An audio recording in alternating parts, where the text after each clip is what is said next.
Let's have a look at the first visual of the day.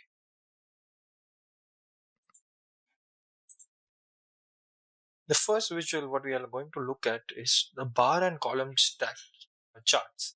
They can be stacked or clustered.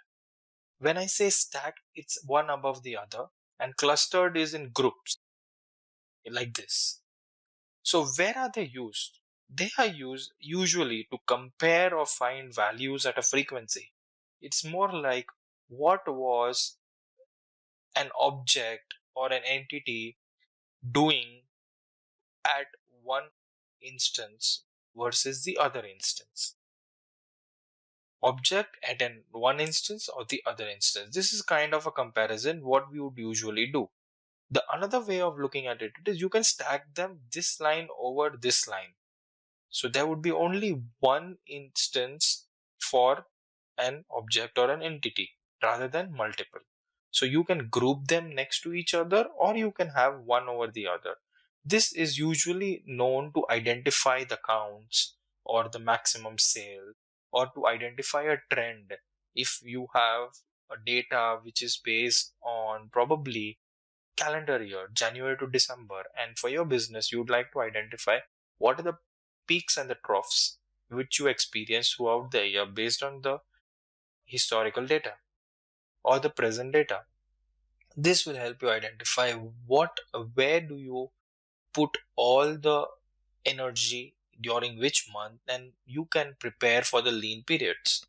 Similarly, like this, assuming this image was from again January to August, you see the sales, and if this was the sales, you would see the sales have fallen in January and February, that being a lean period, and you have seen the heights in March. So all your energies and efforts of sales maximization and cost reduction should happen during the March month. So these are very effective visual tools for identifying or comparing values. How do you configure this? This is what we'll be able to see very shortly. So bar charts are the standard for looking at specific value across categories. Let's have a look at this. Yes. So if you look at the top bar, these are the bar charts. From the image itself, you identify that the color changes over a single group. That's known as stacking, like any other stacking assembly in an assembly line. Another way of looking at it is having grouping the values rather than stacking one over the other. It can be placed horizontally or it can be positioned vertically. So that in all makes this first line. This entire line is more about bar charts.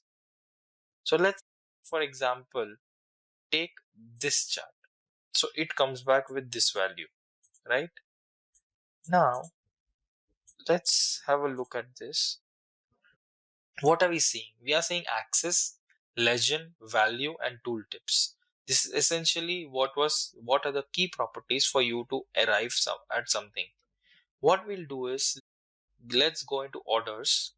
Let's have a employee ID. No, I want an employee name. How do I get the employee name? Okay, let's have a look. By this employee, I want to identify how much sales did he do. So let me see. We have order IDs. Yeah, for this employee, these are the orders. And by default, you have the aggregations available and the value part of it. That is sum. It just adds the values found in the column order, or it averages out, or at minimum, maximum. You can have a count distinct. If there are two sales of same quantity, it is counted as one. And this is used to identify what categories were not touched during the sales. Count is the actual count of sales. Standard deviation, variance, median is in the mathematical term means middle value of all the values available for a person. So usually let's go with the count. and this is stacked like this. I know this is very visually not appealing at the moment. We can make it very visually appealing by using few of the properties. To begin with, let's expand this. Let's expand this. Now, this value is still not legible. We'll select the visual.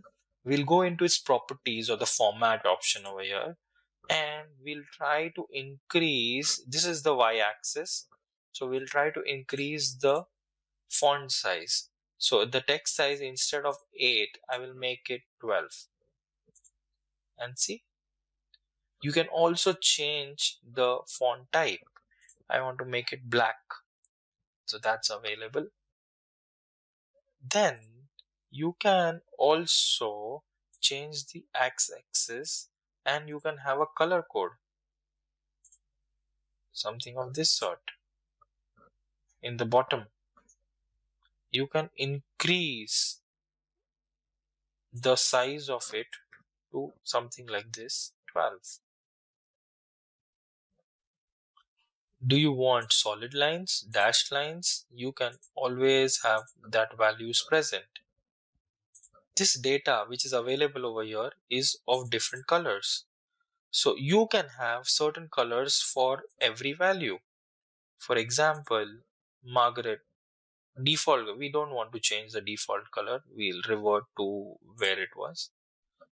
We'll change Margaret's value to something yellow, Nancy's value to something purple, Laura's value to something in red, just to make this visually appealing. And you have not yet given anything more to this. So this is 156 is the sales which Margaret has done. With this, we can also set a title. So this is the title bar at the top. We can change it to something sales by employees, and we can change the color of the font to dark black. We can have the alignment in the center, raise the font size to 15, make it in any particular format. You can set a background if there is. You can have a border if you want. So you have to first enable it, make it on, and change the border color to your color of preference. So if you see, the border has been applied. Do you want it to happen? And these are the values you would be working on. Is there anything else what we need to do over here? No, this is what we have. Looking at these values, border is there, tooltip is there. Do you want to show the tooltip or you want to change? So a tooltip is something when you hover over a value, what do you want to do? This is the color what you see. So you can change the color into yellow and black. If you go over it, it has changed, but the black is the background, so we need to have white. Perfect. That's where we are. We can change the background of the same icon to something in pink. This becomes pink. Visual header, do you want to have, we've kept it on, that's the default option. So this is one kind of the bar chart. We can rotate it to make it vertical. So these two are covered. If there are more than one kind of categories, this is 100% stacked chart. So if they are priced against something, whatever sales they do, and there is stacking involved, this can be used. This has a very niche preference of usage, but being a beginner or learning over it, you can decide which one works best for you. This is again the horizontal alignment, vertical alignment. This is again grouped stack chart, a grouped column chart, grouped row chart. This is the stack chart. So all in all, these are the bar charts available in Power BI for us to use and configure.